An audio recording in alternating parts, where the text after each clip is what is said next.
नमस्कार दोस्तों, स्वागत है आप सभी का एक बार फिर से हमारे चैनल सनातन मार्ग पर। श्री शिवाय नमस्तुभ्यं। दोस्तों, इस गुरुवार के दिन पड़ रही है इस पवित्र महीने की अष्टमी तिथि और ये इस महीने की सबसे आखिरी अष्टमी तिथि है। और पूज्य गुरुजी ने कहा कि अगर आप एक बेल पत्री की डंडी वाला ये विशेष उपाय करते हैं तो हम यकीन दिलाते हैं आपका भाग्य चाहे जितना खराब चल रहा हो, आपके जीवन में चाहे जितनी दरिद्रता बनी रहती हो, आपका चाहे कोई भी कार्य बन ना रहा हो, ना आप लास्ट कोशिशें करते हैं, बहुत मेहनत करते हैं, लेकिन फिर भी आप अपनी नौकरी प्राप्त नहीं कर पा रहे हैं, आप अपने व्यापार को आगे नहीं बढ़ा पा रहे हैं, आप अपने जीवन में धन धान्य की प्राप्ति नहीं कर पा रहे हैं, आपके जीवन में अगर लड़ाई झगड़ा हो रहा है तो आप उसको नहीं समाप्त कर पा रहे हैं, तो पूज्य गुरुजी कहते हैं कि इस पवित्र महीने में पड़ने वाली अष्टमी की तिथि हमारे जीवन से इन सभी समस्याओं को समाप्त कर देगी।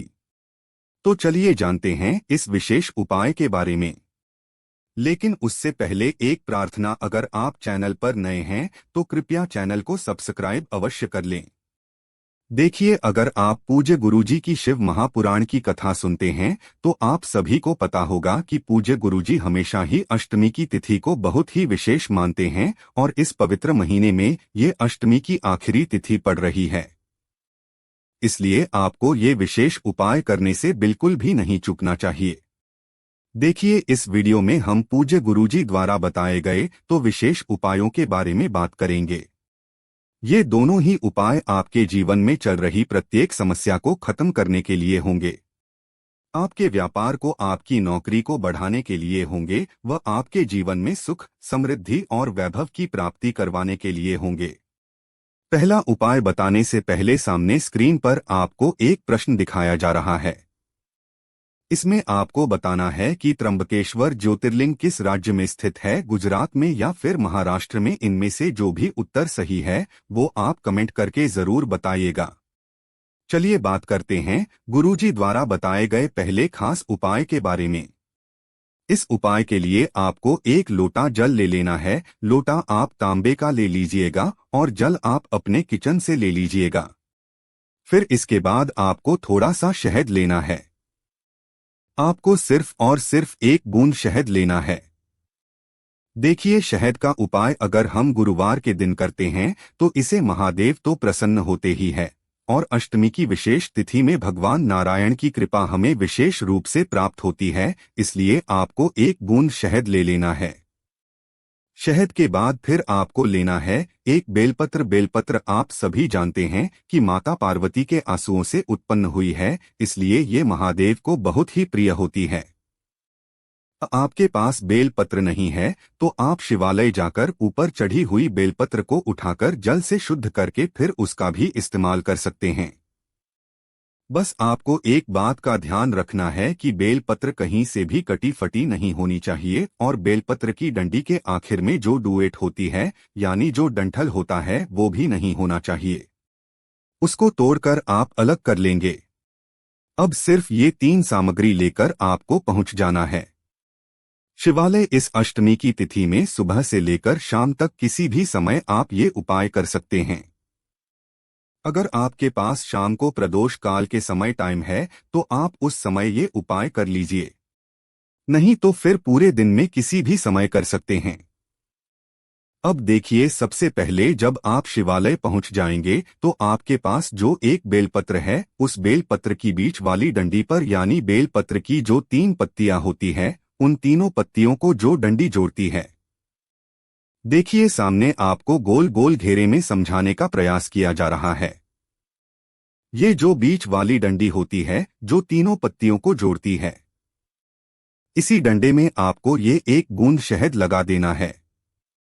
आपको अपने दाहिने हाथ यानी अपने राइट हैंड की तीसरी उंगली से, जिसे हम लोग अनामिका उंगली कहते हैं, इस अनामिका उंगली से इसी स्थान पर आपको शहद लगा देना है। और फिर उसके बाद ये बेलपत्र आपको अपने हाथ में रखते हुए आपके जीवन में किसी भी प्रकार की जो समस्या चल रही है उसको दूर करने के लिए आप बृहस्पतेश्वर महादेव से प्रार्थना कर लीजिए और फिर ये बेलपत्र शिवलिंग के ऊपर समर्पित कर दीजिए।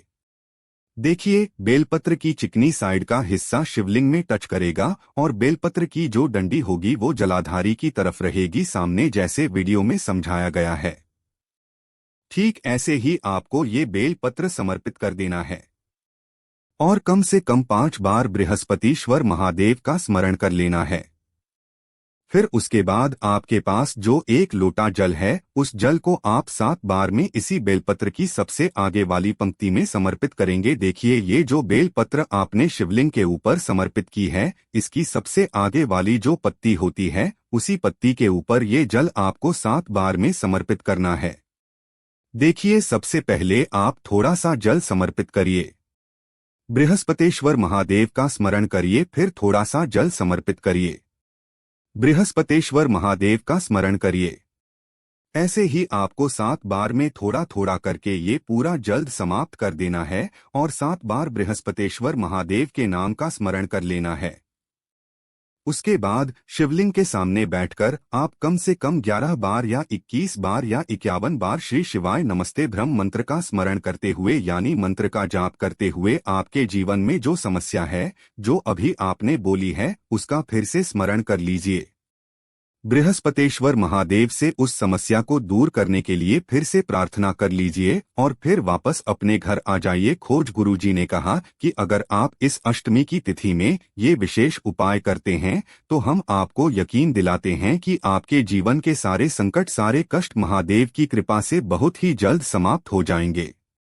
अब इसके बाद बात करते हैं पूज्य गुरुजी द्वारा बताए गए दूसरे खास उपायों के बारे में। देखिए, ये उपाय भी आपके पहले उपाय की तरह ही है। जो लोग पहला उपाय ना कर पाए वो दूसरा उपाय कर सकते हैं। इस उपाय के लिए सबसे पहले आपको जरूरत पड़ेगी चने की दाल की। आपको 7 या फिर 11 या फिर 41 चने की दाल ले लेनी है। फिर इसी के साथ आपको ले लेना है थोड़ा सा शहद और फिर तीसरी सामग्री के रूप में आपको लेना है 1 बेलपत्र और फिर इसी के साथ सबसे आखिर में आपको ले लेना है 1 लोटा जल। अब ये सारी सामग्री लेकर आपको पहुंच जाना है शिवालय। पूज्य गुरुजी ने कहा कि ये उपाय भी आप अष्टमी की तिथि में सुबह से लेकर शाम तक किसी भी समय कर सकते हैं। आप देखिए, शिवालय पहुंचकर सबसे पहले आप जो 1 बेलपत्र लेकर गए हैं, उस बेलपत्र की चिकनी साइड में कहीं पर भी आपको थोड़ा सा शहद लगा देना है। आप चाहें तो तीनों पत्तियों में से किसी भी एक पत्ती में थोड़ा सा शहद लगा देंगे और फिर ये 1 बेलपत्र आपको शिवलिंग के ऊपर समर्पित करते हुए बृहस्पतेश्वर महादेव का स्मरण कर लेना है।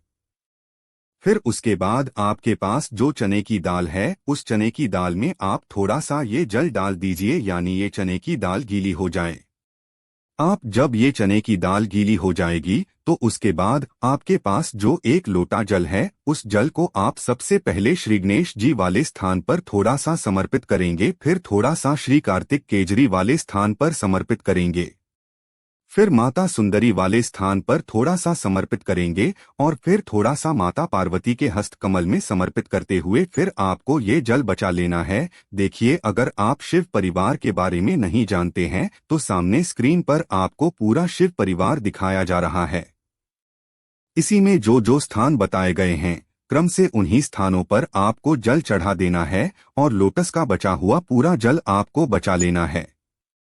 इसके बाद आपके पास जितनी भी चने की दाल है, उन चने की दाल को आप शिवलिंग के ऊपर समर्पित कर देंगे और बृहस्पतेश्वर महादेव का स्मरण करते हुए आपके जीवन में जो भी समस्या है, जो भी संकट है, जो भी आपकी मनोकामना है, वो आपको बृहस्पतेश्वर महादेव से बोल देनी है। फिर इसके बाद लोटस में आपने जो जल बचाया है, वो पूरा का पूरा जल आप शिवलिंग के ऊपर यानी इन्हीं चने की दाल के ऊपर समर्पित कर देंगे और बृहस्पतेश्वर महादेव का स्मरण कर लेंगे तथा साथ ही साथ श्री शिवाय नमस्तुभ्यम मंत्र का स्मरण कर लेंगे। पूज्य गुरुजी ने कहा कि अगर आप इस गुरुवार के दिन पड़ने वाली अष्टमी की तिथि में ये विशेष उपाय करते हैं तो यकीन मानिए आपकी जीवन से सारी समस्याओं का अंत होगा और आपको भी धन, संपत्ति, वैभव, मान सम्मान इन सभी की प्राप्ति होगी। तो दोस्तों, ये थे पूज्य गुरुजी द्वारा बताए गए तो बहुत ही खास उपाय। अगर आपको जानकारी अच्छी लगी हो तो वीडियो लाइक करिएगा। मिलते हैं फिर एक नए वीडियो के साथ। श्री शिवाय नमस्तुभ्यं।